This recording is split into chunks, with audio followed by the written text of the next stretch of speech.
서로 인사하겠습니다. 새해 복 많이 받으세요.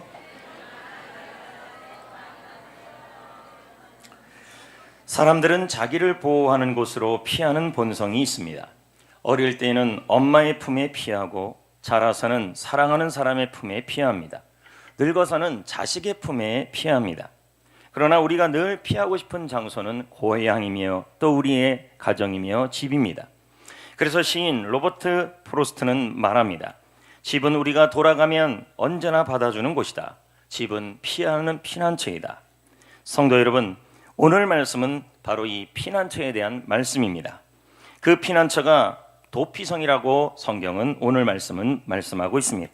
그러면 도피성을 통하여 하나님이 오늘 이 자리에서 여러분에게 주시는 말씀이 있을 것입니다. 그것이 무엇인지 보겠습니다.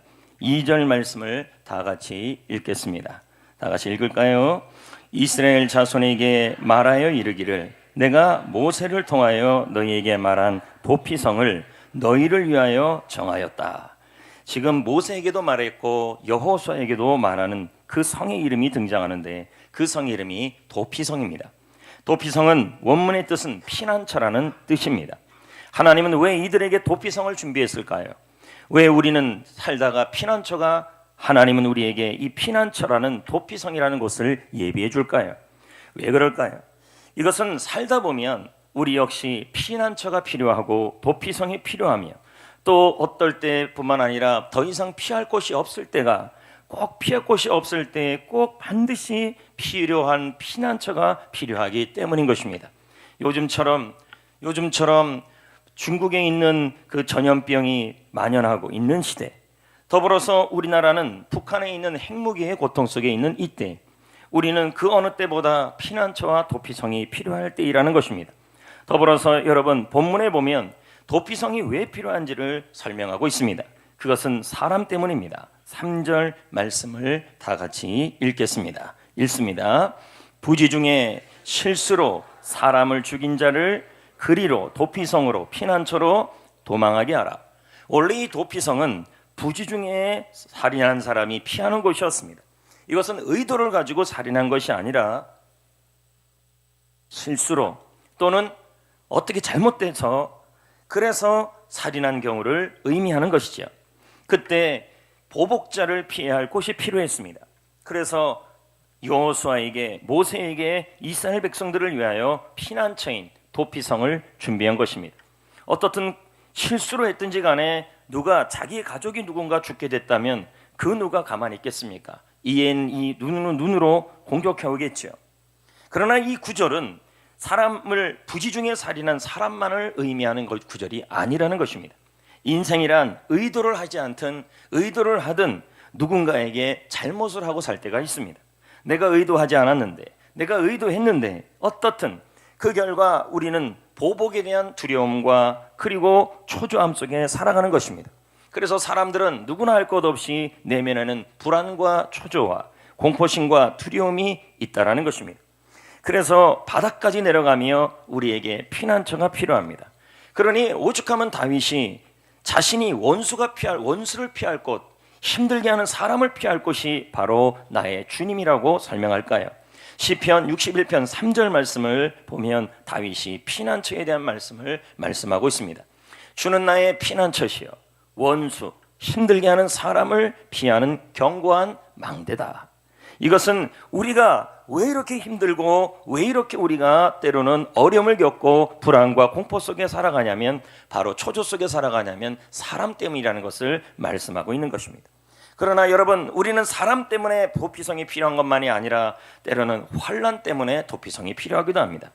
시편 59편 16절 말씀에 이렇게 말씀하고 있습니다. 다 같이 한번 읽어볼까요?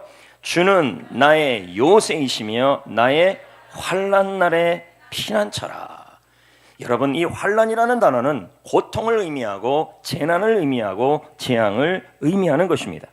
성도 여러분, 우리는 어려운 일이 있고 고통스러운 일이 있고 재난도 있고 재앙도 있습니다. 오늘 우리는 가정에서 어려운 일을 겪고 또 개인적으로 고통스러운 일을 겪고 또 우리의 삶 속에 또 물질 속에 재난을 겪을 때가 있다라는 것입니다. 이때 우리는 피해야 되고 이때 우리는 우리를 보호해 줄 곳이 필요하다는 것입니다. 그래서 우리는 진정한 피난처가 늘 필요한 인생이라는 것입니다. 그럼에도 불구하고 여러분, 아무리 피난처가, 대피처가, 도피성이 필요해도 멀리 있으면 소용이 없는 것입니다. 예를 들면 북한에서 공습을 하는데 내가 피할 도피처, 피할 곳이 저 멀리 휴전선이나 있다 그러면 우리는 피하기가 너무 어려운 것이죠. 그런데 오늘 본문에 보면, 이 본문과 연관된 구절을 보면 도피성은 하나같이 가까운 곳에 있었다는 것입니다. 민수기 35장 13, 14절 말씀에 보면 도피성의 위치들이 등장합니다. 다 같이 볼까요? 읽어볼까요? 너희가 줄 성읍 중에 도피성이 몇 개라는 것입니까? 6개라는 것입니다. 새 성읍은 요단 이쪽이라는 말은 요단강 건너가기 전 가나안 땅 아닌 지역에 세 곳을 두고, 또 새 성읍은 어디다 두라고 얘기하고 있냐면 가나안 땅에 두라고 설명하고 있습니다. 왜 도피성이 따로따로 세 곳 있을까요? 그것은 이스라엘 백성들이 거하는 거주지 때문이었습니다. 요단강 건너기 전 지역에, 가나안 땅이 아닌 지역에 이스라엘 지파가 있었습니다. 르우벤 지파, 갓 지파, 므낫세 지파 반이 거기에 거주했습니다. 이들을 위한 피난처가 필요했던 것이었고, 또 이쪽 가나안 땅에도 거래한 땅에도 9지파 반이 거주하고 있었습니다. 그래서 그들을 위한 도피성이 또 필요했던 것이었습니다. 그런데 아무리 먼 것이어도요, 도피성의 위치가 이스라엘 백성들이 하루를 달려가서 피할 수 있는 거리에 있었습니다. 거의 다 50km 내외였다는 것입니다. 유대인 전통에 따르면 도피성으로 가는 길이 너무도 잘 닦여 있어서 가는 길 중간중간마다 팻말과 이정표들이 있어서 도피성을 쉽게 찾게 만들어 놓았다고 합니다. 이것은 누구나 쉽게 피난처, 도피성으로 달려갈 수 있는 곳을 하나님이 이스라엘을 위하여 마련했다는 의미입니다. 이와 같이 성도 여러분, 여러분도 역시 학교에서, 가정에서, 사업장에서, 직장에서, 교회에서 재난과 고통스러운 일과 힘든 일을 겪을 때가 있을 것입니다. 이때 우리는 피할 곳이 필요합니다. 그러나 우리의 진정한 피난처는 멀리 있지 않고 우리 주님은 가까이에 두셨다는 것입니다. 그 피난처가 누구냐면 바로 나의 예수 그리스도인 줄 믿습니다. 3절 말씀을 보겠습니다. 다 같이 한번 읽어볼까요? 시작. 부지 중에 실수로 사람을 죽인 자를 그리로 도망하게 하라. 이는 너희를 위하여 피해 보복자를, 이 피해 보복이라는 말은 나쁜 결과, 죽음을 의미하죠. 여러분, 성도 여러분, 죄의 결과는 형벌이고 사망이었던 것입니다. 고통과 재앙이었습니다. 이 모든 우리 인생의 고통과 재앙과 형벌을 피할 유일한 도피성이 바로 나의 예수님인 줄 믿습니다. 출애굽기 12장에 보면 이 도피성과 예수님의 연관성을 보여주고 있습니다. 이스라엘 백성들이 이집트를 탈출할 때 일이었습니다. 10번째 재앙으로 모든 장자들이, 첫째 아들들이 죽임을 당해야만 했습니다. 그때 이스라엘 백성들의 집은 도피처였습니다. 피난처였습니다. 안전했습니다. 그 이유가 뭔지 아십니까? 하나님이 어린 양의 피를 집 문설주와 좌우 임방에다가 피를 발라라 그랬습니다. 죽음의 천사가 집집마다 들어가 어린 양의 피가 칠해져 있는 집만 보면은 그냥 지나가 버렸던 것이었습니다. 그래서 그날을 기억하여 이스라엘 백성들은 절기를 지킵니다. 명절을 지킵니다. 그 명절 이름이 유월절이었습니다. 영어로는 패스오버, 유월하라, 지나가라, 넘어가라는 것입니다. 어린 양의 피 때문에 그 집은 죽음의 천사에게서 피난처가 되었고 재앙에서 피난처가 되었던 것입니다. 그런데 성도 여러분, 이 예수님이 바로 유월절의 어린 양이라고 성경은 말씀하고 있습니다. 고린도전서 5장 7절 말씀에 이렇게 설명하고 있습니다. 우리의 유월절의 양 곧 그리스도, 이렇게 나오고 있습니다. 여러분, 우리 예수님이 유월절의 양이시고 우리의 보혈이시며 우리의 피난처이시며 우리의 도피성이라는 뜻을 말하고 있는 것입니다. 여러분, 예수님 곁에 피해 있으면 그 아무 재앙도, 힘든 일도, 어려운 일도, 힘들게 하는 사람도 더 이상 건들 수 없습니다. 믿으시면 아멘. 여러분, 노다지라는 말을 들어보셨습니까? 우리는 노다지하면 옛날 금강에서 서양 사람들이 금을 캐고 나서 상자에다 넣고 이렇게 불렀다고 합니다. No touch, 건들지 말라는 뜻이죠. 그 말을 들은 한국 사람들이 영어는 잘 모르겠고 뭐라 그러는데 노다지로 들린 것이었습니다. 노다지, 노터치, 노다지 이렇게 부르다가 금같이 귀한 것들을 모두 다 노다지라고 부르기 시작했던 것이었습니다. 이 말은 노터치하라는 말입니다. 건들지 말라는 말입니다. 성도 여러분, 우리는 하나님의 백성이며 하나님의 자녀인 것입니다. 여러분의 가정도 우리 인생도 2020년을 시작하는 우리에게도 때로는 어려운 일도 있고 해결할 수 없는 일도 있을 것입니다. 그러나 여러분, 우리의 도피처이신 예수 그리스도 안에 있으면 할렐루야, 우리는 노터치인 것입니다. 건들 수 없습니다. 그러니까 요한일서 5장 18절 말씀에 이렇게 설명하는 것입니다. 하나님께로부터 나신 자가 그를 지키심에 악한 자가 그를 만지지도 못하리라. 노터치한다는 말입니다. 건들 수 없다라는 말입니다. 우리 예수님이 나의 피난처가 되시면 악한 자가 재앙도, 힘들게 하는 일도, 환난도 오긴 오더라도 만지지 못한다는 말입니다. 왜요? 나의 예수님은 도대체 어떤 분이시기 때문인 것입니까? 요한복음 1장 3절 말씀, 히브리서 1장 3절에 나의 피난처이신 예수님이 이런 분이라고 설명하고 있는 것입니다. 제가 읽어보겠습니다. 만물이 그로 말미암아, 예수님으로 말미암아 지은 바 되었다. 지은 것이 하나도 예수님 없이는 된 것이 없다. 나의 피난처이신 예수님은 세상을 창조하시고 모든 것의 시작이 되어 주신다는 말씀입니다. 히브리서 1장 3절, 이는 하나님의 영광의 강체이시며 그 본체의 형상이라 예수님을 뜻합니다. 그의 능력의 말씀으로 예수님은 만물을 붙드셨다. 여러분, 우리 예수님은 이 세상을 붙들고 있는 분이시라는 것입니다. 이분이 나의 피난처라는 말입니다. 이분이 나의 도피처라는 말입니다. 할렐루야. 그 어떤 화살도, 그 어떤 공격이 와도 여러분을 건들 수가 없습니다. 그래서 여러분은 노다지인 것입니다. 노터치인 것입니다. 독일 아이젠나흐라는 작은 도시에 가면 종교개혁 당시 마틴 루터가 피신했던 바트부르크 성이 있습니다. 여러분, 이 성을 보면요, 이 성에서 마틴 루터가 찬양을 만듭니다. 그 찬양이 내주는 강한 성입니다. 여러분, 이 성에 가보면, 물론 우리는 가보질 못했죠. 그러나 어디 갔어요? 저 그림을 본다면, 저 그림을 통해서 본다면 성이 산꼭대에 있습니다. 산꼭대기에 있습니다. 해발 400m입니다. 마틴 루터가 이 성 안에 있으면서, 우리 이 성 안에 있으면서 400m 높이 되는 곳에 누가 공격해 오겠습니까? 그러면서 나의 주님이 이런 성이다라고 고백한 것이죠. 당시 루터는 천주교의 막강한 힘으로 위협을 받고 있었습니다. 루터는 천주교의 교리가 아니라 성경적 교회로 돌아가자고 외쳤습니다. 결국 천주교는 루터를 파문시킵니다. 그때 루터가 피한 곳이 바로 이 바트부르크 성이었습니다. 이곳에서 루터는 신학 성경을 라틴어 성경이 아니라 그들의 자국어인 독일어로 처음 번역을 했습니다. 그리고 그곳에서 찬양을 지은 것이었습니다. 자신은 두려웠습니다. 로마 천주교가 파문시켰지만 그들을 위협하고 그를 위협하는 일들이 계속 일어났습니다. 그는 무서웠습니다. 그러나 나의 주님이, 나의 예수님이 그의 도피성이요 피난처라는 찬양의 고백을 한 것이었습니다. 내주는 강한 성이요 방패와 병기 대신이 큰 환난 중에서 우리를 구하여 내시리로다. 자기를, 루터의 고백이었습니다. 자신이 이 모든 상황과 어려움에서 내가 피할 유일한 곳, 나의 피난처, 나의 도피성은 나의 가장 옆에 계신 나의 예수님, 만물을 창조하시고 만물을 붙들고 계시는 나의 주님이라는 것을 그는 고백했던 것이었습니다. 할렐루야. 여러분, 우리 역시도 나의 인생의 도피처, 나의 인생의 피난처, 내가 유일하게 쓸 수 있는 안식처가 어디냐? 바로 예수 그리스도인 줄 믿습니다. 그 예수님께 우리는 어떻게 해야 될까요? 피해야 합니다. 도망가야 합니다. 그쪽으로 가야 하는 것입니다. 4절 말씀을 볼까요? 어떻게 하라고 지금 설명하고 있습니까?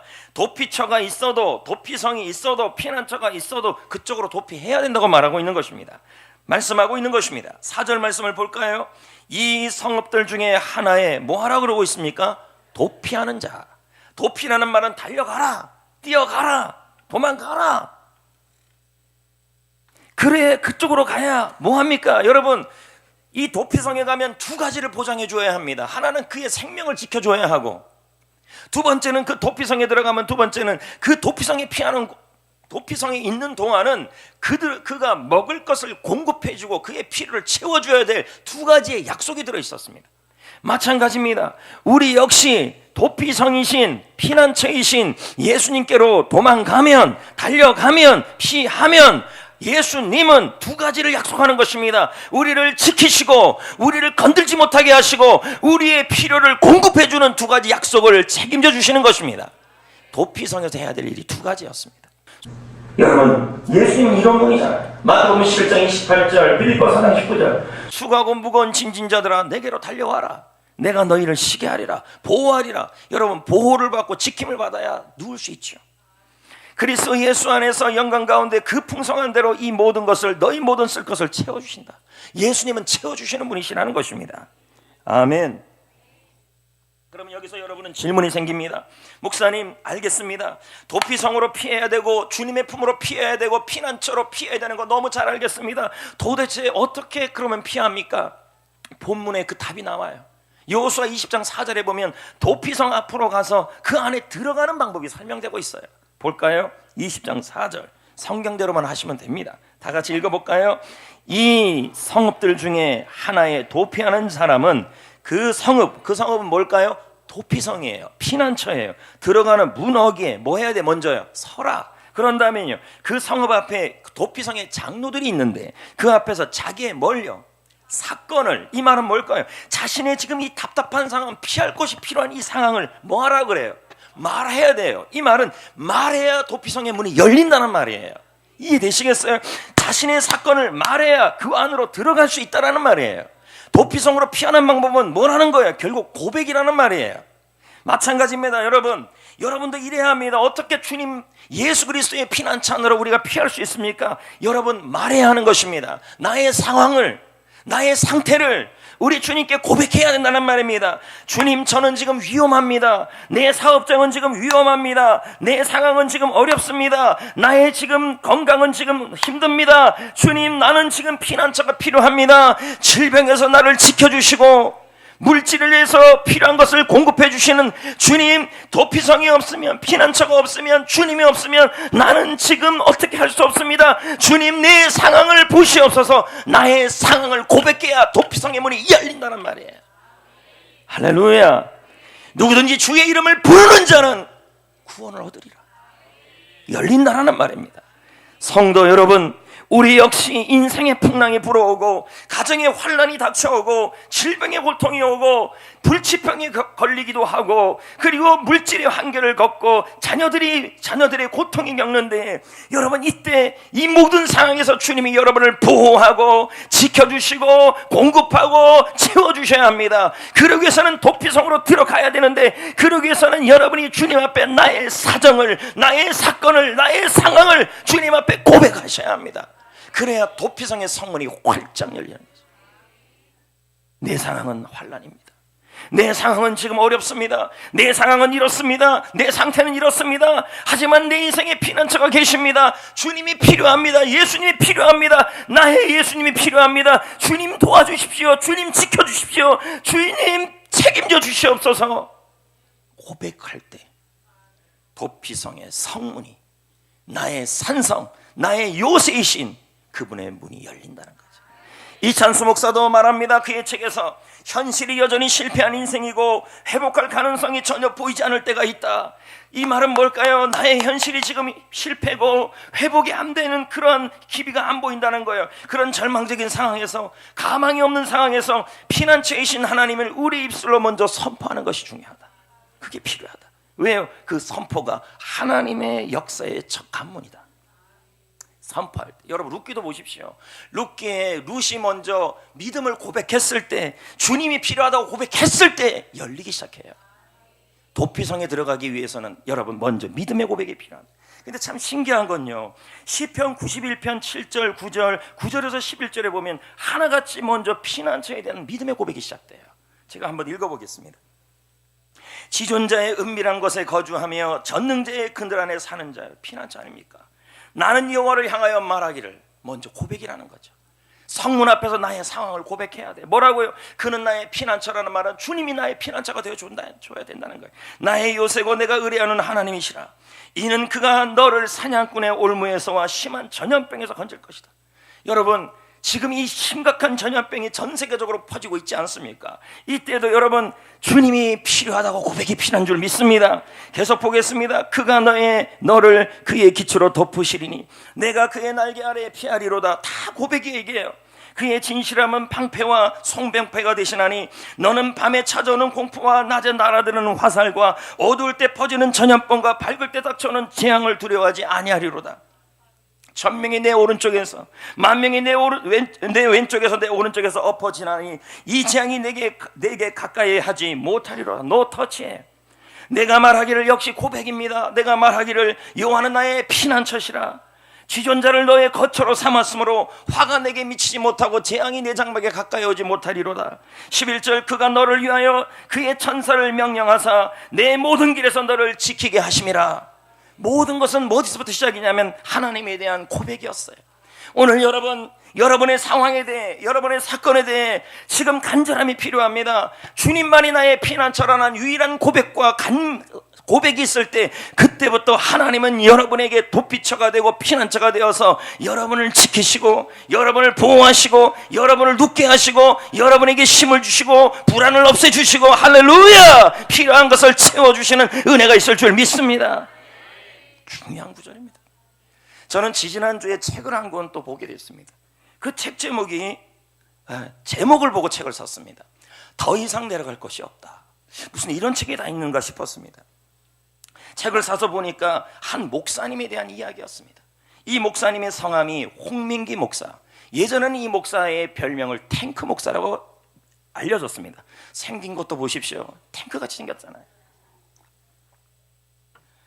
이 목사님은 브릿지 임팩트라는 청소년 사역을 했던 분이십니다. 그리고 이분이 참 열심히 사역을 하고 어느 날 부산의 한 대형교회, 합동교단입니다. 우리 교단의 한 대형교회가 자신의 원로 목사가 돼서 후임 목사로 이 목사님을 청빙을 했습니다. 당시에 젊은 목사님이 40대 초반 되는 목사님이 대형교회에 부임했다고 난리가 났습니다. 하지만 여러분, 이 목사님의 이야기가 이 책에 고스란히 실려 있었습니다. 이 목사님은 교회 사역으로 인한 깊은 우울증에 빠지게 되었습니다. 그 외에 다양한 일로 결국은 비전 공유와 동역이 되지 않는 여러 상황들 때문에 결국은 교회를 사임하게 됩니다. 당시에도 이 대형교회를 왜 사임했냐고 말들이 많았습니다. 목사님은 그 과정에서 억울한 일을 당하며 그 이후에 이 목사님이 겪었던 내용들이 뭐냐면 이 책의 내용이었습니다. 고통과 아픔의 시간을 보냅니다. 가까운 사람에게 배신을 당합니다. 뒤에서 특히 목사님들이 힘을 줘야 되는데 뒤에서 조롱을 하기 시작했습니다. 목사님은 정신적, 영적으로 바닥까지 내려갔다 그랬습니다. 자신의 인생에 피할 곳이 없었습니다. 사람이 피난처가 될 줄 알았는데, 가까워했던 믿었던 사람이 피난처가 될 줄 알았는데 되지 못했던 것이었습니다. 그는 고백합니다. 나는 더 이상 내려갈 곳이 없었다. 나는 그 책 제목 똑같은 것이었어요. 나는 더 이상 내려갈 곳이 없었다. 더 이상 갈 곳도 없었고 내려갈 곳도 없었습니다. 자신의 피난처가 없었던 것이었죠. 그래서 그가 찾은 곳이 어디였냐면 기도원이었습니다. 기도원에 무릎을 꿇었는데 너무 억울하고 너무 분통이 터져서 하나님께 외치기 시작했습니다. 다른 기도가 안 나옵니다. 도대체 이게 뭡니까 하나님? 내가 주님과 주님의 교회를 위하여 생명을 바쳐 달려온 결과가 지금 이 꼴입니까? 나는 너무 억울합니다. 하나님, 분통이 터집니다. 하나님, 기도하기 싫습니다. 그냥 울기만 하는 것이었습니다. 대형교회 목사님이고 여러분 청소년 사역자로서 엄청 잘 나가는 목사님이었습니다. 이분이요. 한순간에 바닥으로 떨어진 거죠. 20대 중반에 왕성하게 사역하다가 부산에 이름만 대면 알 교회, 그 교회 대형교회 담임 목사가 되었죠. 그런데 지금은 기도굴에 있었습니다. 속은 시커멓게 타버리는 상태였습니다. 기도가 나오지 않아요. 왜요? 낙심이 되니까, 하나님에 대해서 낙심이 되니까 기도가 나오지 않아요. 더 이상 내려갈 곳도 없어요. 더 이상 내려갈 곳도 없는 완전히 끝에 와 있었습니다. 자기가 대형교회 있을 때, 큰 교회 있을 때는 그렇게 잘해주던 친구 목사들과 형님 목사들이 모두 주위에 사라지는 것이었습니다. 자기가 이렇게 되니까 연락을 그렇게 자주 하는 목사님들도 이제는 뒤에서 욕을 하는 적군이 되어 있었습니다. 기도가 안 나와요. 자신은 바닥까지 내려갔어요. 그 어디도 이제 어떻게 살아가야 될지 모르는 상황에 처해진 것이었습니다. 그렇게 한참을 기도했습니다. 이게 도대체 뭡니까? 억울합니다. 분통이 터집니다. 나는 어떻게 삽니까? 뭐하고 삽니까? 내가 주님을 위해, 주님의 교회를 위해 생명 바쳐 달려온 결과가 이겁니까? 할수록 하나님은 아무 대답도 하지 않아요. 그런데 하나님이 고백 하나를 주기 시작했어요. 하나님이 그의 인생을 열어주기 위해서 환경을 먼저 변화시킨 것이 아니라 그의 고백을 바꿨어요. 그 고백이 뭐였냐? 여호와는 너의 목자다. 여호와는 나의 피난처이다. 내게 부족함이 없다. 이 말은 뭘까요? 다른 거 다 필요 없었어요. 하나님은 그의 상황을, 그 더 이상 내려갈 곳 없는 그 상황을 바꾼 게 아니라 그의 고백. 나는 도피처가 필요합니다. 나는 피난처가 필요합니다. 나의 피난처이신 주님이 필요합니다. 주님이 필요합니다. 그 고백이 나오기까지 기다리게 했던 거였어요. 여호와는 나의 목자시니, 여호와는 나의 피난처시니, 지금의 이 바닥까지 내려갈 상황에서도 유일하게 나를 지키시고 보호하고 공급할 유일한 목자이시니, 그 목자 때문에 나는 부족함이 없다. 그 고백이 필요했던 것이었어요. 다시 한번 말씀드립니다. 하나님이 여러분의 피난처가 되기를 원하시고, 우리 주님이 여러분의 인생을 공급해 주기를 원하시고, 지켜주기를 원하시고, 여러분을 보호하기를 원하신다면, 여러분이 먼저 필요한 것은 절절하고 확실한 입에서 나오는 고백이 아니라 마음에서부터 나오는 우리 주님이 나의 피난처라는 확실한 고백입니다. 주님이 말씀합니다. 마음으로 눈물을 흘리고 있는 그 목사님에게, 내가 너의 목자다. 괜찮아. 나는 너의 피난처다. 지금 환경과 현실이 아무것도 안 변해도 지금 중요한 것은 너의 고백이 필요하고, 입에서의 고백이 아니라 마음을 다하여 너는 나의 피난처라, 내가 너의 피난처라는 고백, 하나님이 나의 피난처라는 그 고백이 필요하다. 이 고백만 있으면 열릴 거다. 내가 널 보호하고, 내가 널 지켜주고, 내가 너를 책임져주고, 너를 불안하지 않게 할 것이다. 그러면서 그 책에 필립 켈러의 책 양과 목자라는 책에 대한 이야기도 나옵니다. 물론 저도 이 책을 읽었죠. 이 책에 보면은 양은요, 4가지가 충족이 안 되면 절대로 눕지 않는다는 거죠. 이 4가지 중에서 한 가지만이라도 만족이 안 되면 양은 눕지 않아요. 눕지 않는다는 말은 양은 삶 자체가 늘 불안하다는 거예요. 그래서 서서 산대요. 어떨 때는 4가지 중에서 하나라도 해당이 되면, 첫째는 자신을 공격하는 맹수로부터 안전하다고 느낄 때 양은 눕는데요. 두 번째는 털에 해충이 없을 때. 셋째는 그 양무리 안에서 싸움이 없어야 돼요. 이쪽에서 치고받고 싸우면 양은 절대로 눕지 않는데요. 넷째는 뭐냐면 배가 고프지 않아야 돼요. 이 말은 지금을 먹었어요. 잘 먹었어요. 그런데 내일도 먹을 것이라는 확신이 있을 때 양이 눕는데요. 근데 이 4가지 중에서 다 해당되면 양이 눕는데, 근데 필립 켈리가 자기가 베두인들을 보니까, 양을 치는 거 보니까 양들이 8년 동안 보는데 누운 경우가 8번도 안 된대요. 그러니까 양은 거의 안 누워요. 불안. 우리는 안 그렇습니까, 여러분? 근데 주님은 뭐라 그럽니까? 내가 너의 목자다. 내가 너의 피난처다. 내가 실만한 물가로 인도하고 너희를 눕게 하겠다. 주님이 이렇게 말한다는 거예요. 눕게 한다는 말은 무슨 뜻일까요? 내가 너를 완벽하게 보호하고, 내가 너를 완벽하게 지켜주고, 내가 네 몸에 있는 일어나는 해충들, 어려운 것들을 다 해결해주고, 네 무리 안에 일어나는 그 갈등과 어려움들을 전부 해결해주고, 할렐루야, 배고프지 않게 해주겠다. 이걸 확신을 주겠다는 말이에요. 홍민기 목사님이 이 사실을 깨달은 거예요. 그때부터 주님이 자신의 피난처이시며 주님이 살 수 없음을 마음을 다하여 전심으로 고백을 해요. 자, 다시 말씀드립니다.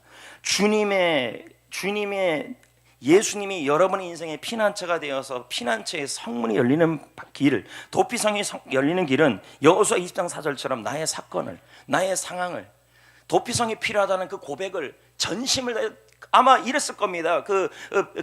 피하는 사람들은 그 장로들 앞에서, 그 도피성 성문 앞에서 제발 피하게 해주세요. 제발 들어가게 해주세요.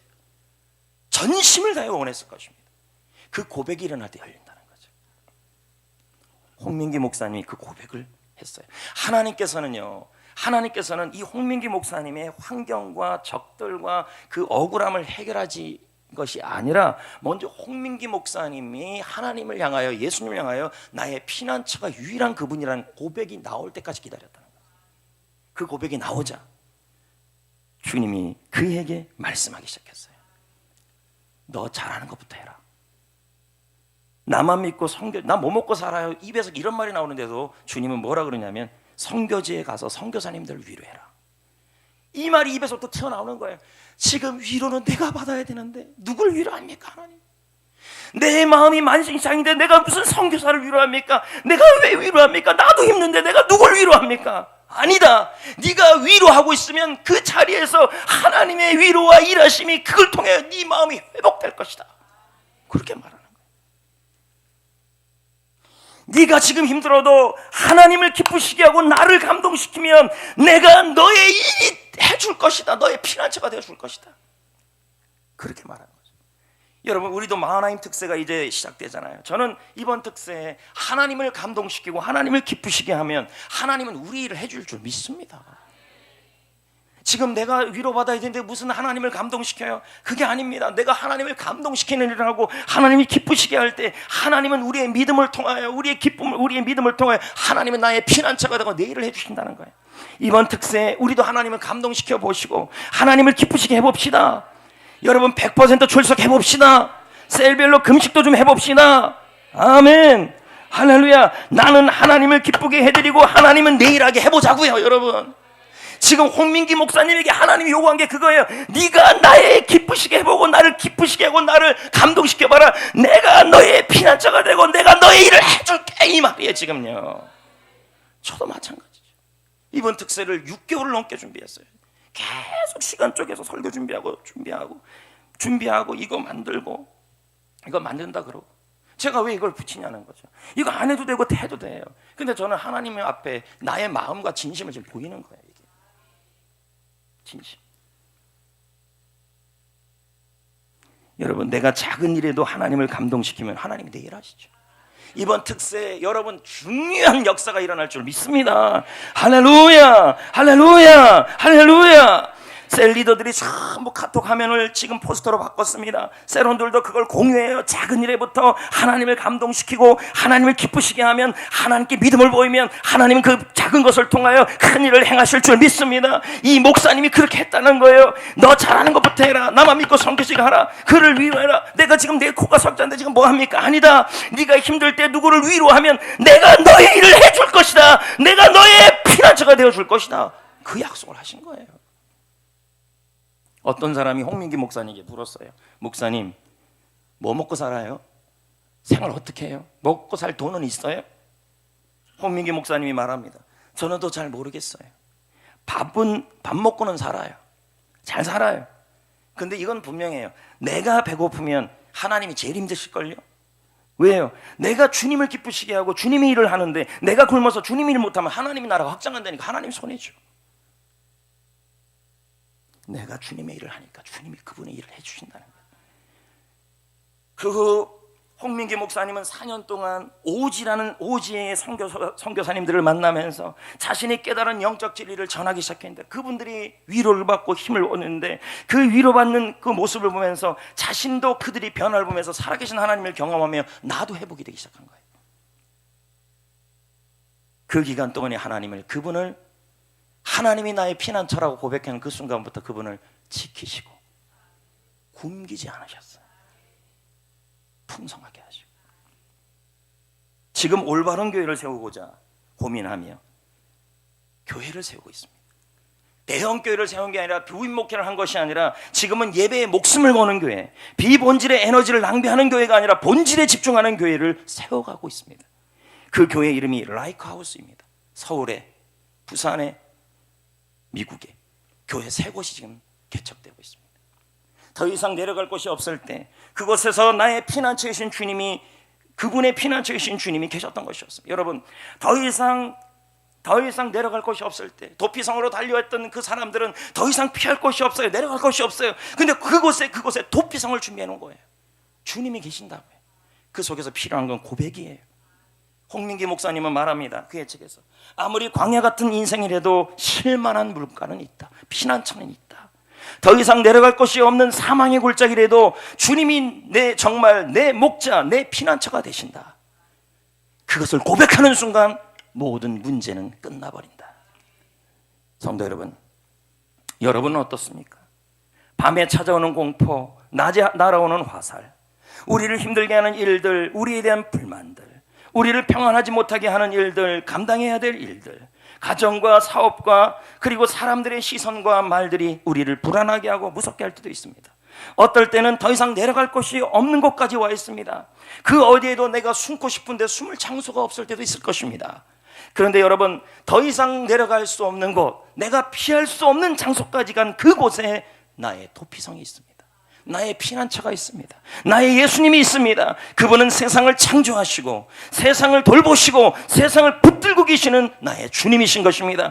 그분이 나의 피난처라고 고백하셔야 합니다.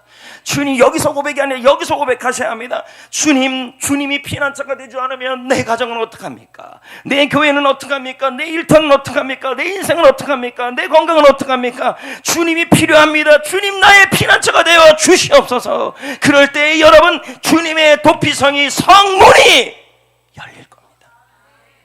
아멘. 우리 역시 이 고백을 해야 할 줄 믿습니다. 시편 46편 1절 3절 11절 다윗의 고백을 보십시오. 하나님은 우리의 피난처시여 힘이시니 환난 중에 만날 큰 도움이. 역시 고백입니다. 고백을 통해 열리는 것입니다. 그러므로 땅이 변하든지 산이 흔들려 바다 가운데 빠지든지 이런 일이 있어도 고백을 하라는 얘기예요. 바닷물이 솟아나고 뛰놀든지 그것이 넘침으로 산이 흔들릴지라도 우리는 두려워하지 않을 것이다. 그렇게 고백하라는 말이에요. 7절 말씀에 만군의 여호와께서 우리와 함께 하시니 야곱의 하나님은 우리의 피난처시라. 이 고백이 필요하다는 거예요. 그럴 때 여러분, 이 고백이 하나님의 역사, 피난처, 하나님의 성문, 요새가 열리는 피난처의 도피성의 성문이 열리는 바로 관문이 될 거라는 거죠. 주님이 여러분의 피난처이십니다. 할렐루야. 그 피난처를 의지하여 올해도 승리하시기를 축복합니다. 피난처 되시는 주 예수, 이 찬양 부르고 잠깐 기도하겠습니다.